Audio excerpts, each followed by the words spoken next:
Pada pagi yang cerah, tanggal 20 April 1198, saat sebagian besar orang mulai menjalani rutinitas mereka, sebuah peristiwa tragis pun terjadi. Di sekitar halte bus Marina Selatan, yang hanya berjarak beberapa meter dari hutan, sebuah mobil ditinggalkan ditemukan oleh pihak berwajib. Dengan garis polisi yang membatasi area itu, di dekatnya tubuh seorang wanita ditemukan. Dia langsung dikenali sebagai Sally, karena barang-barangnya pribadinya masih ada di sekitarnya. Investigasi forensik yang dilakukan oleh petugas menunjukkan kalau tubuh Sally telah tergeletak di tempat tersebut selama beberapa jam, memperumit identifikasi awal terhadap waktu kematiannya.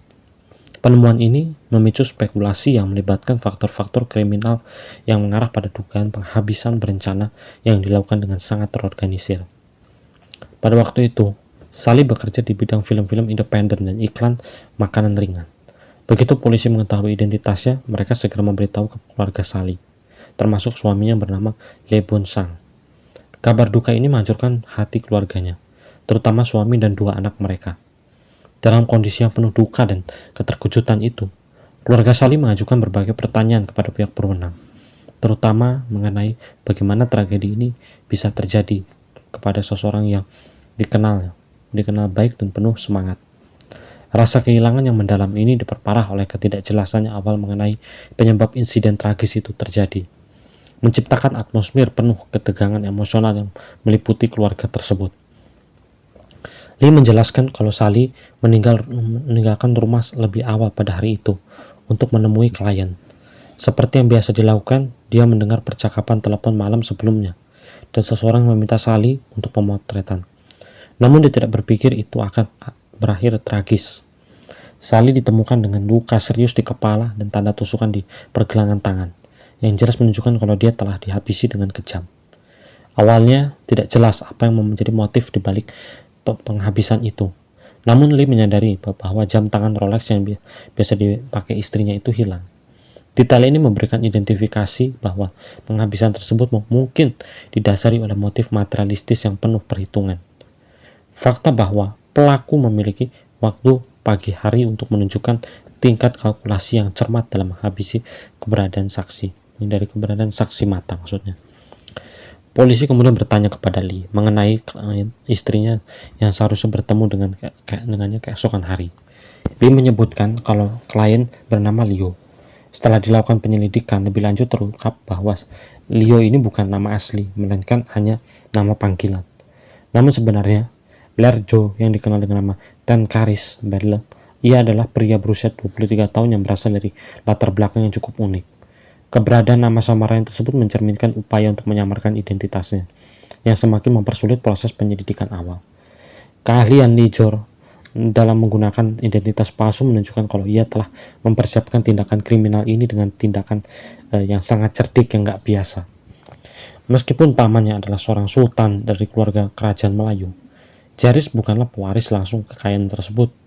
Ia bekerja sebagai asisten lepas di industri film dan properti.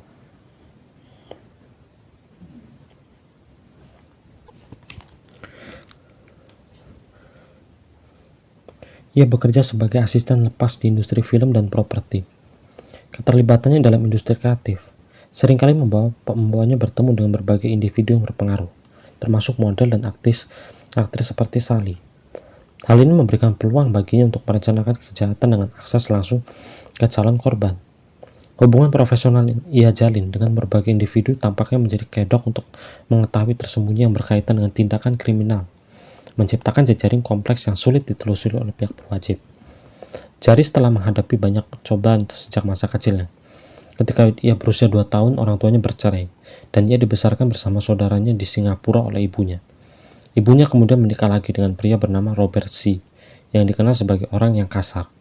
Jaris dan saudaranya sering mendapatkan perlakuan buruk dari bapak tirinya mereka, yang kerap menyiksa mereka secara fisik maupun mental. Perjuangan masa kecil yang penuh penderitaan ini membentuk karakter Jaris yang kompleks dan cenderung bermasalah. Meski begitu, Jaris berhasil lulus kuliah pada tahun 1998 dan mulai meniti karirnya. Meskipun gaji bulanannya cukup tinggi, yaitu sekitar 2.000 dolar Singapura, ia seringkali menghabiskan lebih banyak uang untuk keperluan pribadi dan gaya hidup yang mewah. Sikap konsumtif yang ini seringkali membuatnya berutang kepada teman-temannya, menambah tekanan finansial yang terus membahayakan kehidupannya. Salah satu wanita yang terlibat dalam hidup Jaris adalah Sipon Amon, seorang wanita yang lebih tua darinya. Jaris sangat terobsesi dengan Sipon. Bahkan ia mengirimkan sejumlah uang untuk anaknya, Sipon yang tinggal di Thailand. Obsesi ini mendorongnya untuk melakukan berbagai tindakan kejahatan, termasuk mengabaikan risiko berpotensi menghancurkan hidupnya sendiri. Ketika mendekati ulang tahunnya, pada 1998, Jaris teringat bahwa Sipon pernah mengungkapkan keinginannya untuk memiliki kembali jam tangan Rolex yang dulu pernah diberikan oleh mantan suaminya, namun hilang. Keinginannya untuk tersebut menjadi motivasi utama untuk mendorong Jaris untuk melakukan tindakan kriminal yang tidak terpikir sebelumnya. Jaris berpikir kalau akan sangat romantis jika ia dapat memenuhi keinginan Sipon yang sudah lama menginginkan hadiah itu. Meski ia tidak mampu membeli Rolex yang dia diidamkan, ia juga tidak bisa meminjamkan uang dalam sejumlah besar. Keputusan impulsif ini mencerminkan keterdesakan untuk memenuhi ekspektasi emosional Sipon, terlepas dari konsekuensi fatal yang timbul. Suatu hari, Jaris teringat pernah melihat seorang model yang ditemui dalam pemotretan mengenakan jam tangan Rolex. Pada tanggal 19 April, Jaris menghubungi Sally dan menawarkan $1.000 melakukan sesi pemotretan, jumlah yang jauh lebih besar dari bayaran biasanya. Strategi ini dirancang untuk memastikan kalau Sally tidak curiga terhadap niat buruk sebenarnya dari Jaris itu. Sally menyetujui tawaran itu. Mereka sepakat untuk bertemu lebih awal di Super Bowl Golf dan Country Club di dekat halte bus Marina South. Pada hari yang sama, Sally tiba lebih awal, sekitar pukul 6:30 pagi. Di halte bus Marina South, Jaris menghampiri mobil Sally dan mengetuk pintunya, mengatakan kalau teman-temannya akan segera datang. Setelah memarkirkan mobil, mereka menunggu bersama di halte bus. Lokasi ini dipilih dengan hati-hati oleh Jaris, mempertimbangkan jarak yang cukup jauh dari keramaian, sehingga mengurangi kemungkinan adanya saksi. Jaris mungkin sedang mencari waktu yang tepat untuk melancarkan aksinya, sementara Sally tidak menyadari kalau bahaya yang akan mengancam.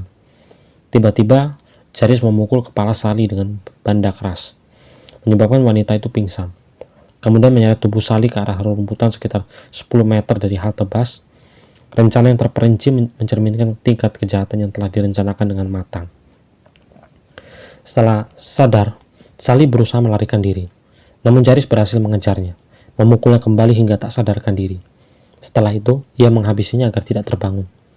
Jaris selalu mengambil benda tajam dan melukai pergelangan tangan Sally. Ia mengambil jam tangan Rolex yang berdarah dan segera melarikan diri. Perilaku kejam ini menunjukkan kalau Jaris telah kehilangan empati sepenuhnya, bahkan ketika menghadapi korban yang tak berdaya. Setelah melakukan perbuatannya, Jaris pergi ke sebuah bar di Gang Lorong 18 tempat Sipon bekerja dan memberikan hadiah yang telah dipersiapkannya. Ia membawa sekeranjang kue mawar merah dan sebotol whisky. Sipon dengan sangat senang hati dengan hadiah-hadiah itu, terutama kue mawar, meski ia tidak tahu dari mana asalnya. Kesederhananya penerimaan Sipon terhadap hadiah tersebut semakin mempertegas ironi dan tindakan kriminal Jaris yang begitu kompleks. Jaris melanjutkan hidupnya seolah tidak terjadi apa-apa. Namun polisi segera meluncurkan penyelidikan. 3 hari setelah kejadian, mereka menangkap Jaris. Ia berlangsung mengakui perbuatan setelah ditangkap dan dibawa ke pengadilan. Pengakuan tersebut datang setelah tekanan psikologis yang intens dan interogasi yang dilakukan oleh pihak berwajib. Kasus ini menarik perhatian publik karena Jaris berasal dari keluarga bangsawan. Sidang dimulai pada tanggal 28 Oktober tahun yang sama. Beberapa detail dari kasus ini tidak dipublikasikan. Selama sidang, bahwa Jaris telah merencanakan aksi kejamnya itu dengan sangat matang. Ia telah melihat Sally menggunakan jam tangan Rolex yang bekerja dalam produksi film. Dari situlah niatnya untuk mengambil jam tangan itu mulai muncul. Keputusan ini didasarkan pada pemikiran bahwa jam tangan tersebut akan menjadi simbol status yang dapat meningkatkan citra dirinya di hadapan Sipon. Tim pembela berusaha menggambarkan Jaris sebagai orang yang terganggu mentalnya. Jaris mengatakan kalau ia merasa sangat lelah dan tertekan terhadap peristiwa itu. Ia merasa bahwa memberi hadiah berupa jam tangan Rolex adalah sebuah kewajiban, dan dalam keadaan bingung, ia merasa harus memilikinya, terlepas dari apa yang dia lakukan. Klaim ini mencoba membangun simpati terhadap terdakwa dengan mengarahkan perhatian pada keadaan mental yang tidak stabil. Namun pihak jaksa penuntut menantang klaim tersebut dan mengungkapkan kalau berdasarkan hasil pemeriksaan psikiater, Jaris tidak menunjukkan tanda-tanda gangguan mental.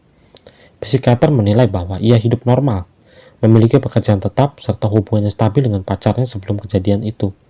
Temuan ini menerangkan kalau tindakan Jaris terlebih didorong oleh motivasi egoisnya daripada ketidakmampuan mental. Jaksa penuntut umum mengungkapkan kalau Jaris telah merencanakan kejahatan ini dengan matang. Mereka meyakini kalau tujuan utama Jaris bukan sekedar mencuri, tetapi juga menghilangkan kemungkinan korban melaporkan tindakannya. Setelah insiden itu, Jaris tetap mempertahankan ketenangan dalam menjalani hidupnya seperti biasa. Sikap ini semakin menguatkan dengan bahwa pernyataan tentang kondisi mentalnya yang terganggu tidaklah benar. Proses persidangan berlangsung selama 9 hari dan akhirnya membuktikan kesalahannya. Jaris dinyatakan bersalah atas penghabisan berencana dijatuhi hukuman penjara seumur hidup. Ia mengajukan banding pada Februari 1999, tetapi usaha tersebut gagal. Meski tanggal pastinya hukuman ini dijatuhkan tidak diumumkan, peristiwa itu terjadi pada tahun yang sama. Keputusan ini menjadi pengingat akan konsekuensi dari tindakan yang dasar pada keserakahan dan pengabaian terhadap nilai manusia. Jaris tidak dianggap sebagai pihak yang dipengaruhi atas atau dikendalikan oleh Sipon, karena tidak ada bukti yang menunjukkan kalau pacarnya mengetahui atau terlibat dalam perbuatannya itu. Setelah kejadian itu, Sipon memilih untuk kembali ke Thailand, jauh dari perhatian publik. Kasus ini mencerminkan kejamnya sifat manusia yang tergerak oleh egois dan kerasukan. Pada akhirnya, kami harus mengingat kalau tidak ada benda materi yang lebih berharga daripada kehidupan manusia, baik itu dari jam tangan mewah ataupun uang. Semuanya tidak boleh menentukan seberapa lama seseorang hidup, bahkan biarkan takdir yang menentukan jalan hidupnya semua orang.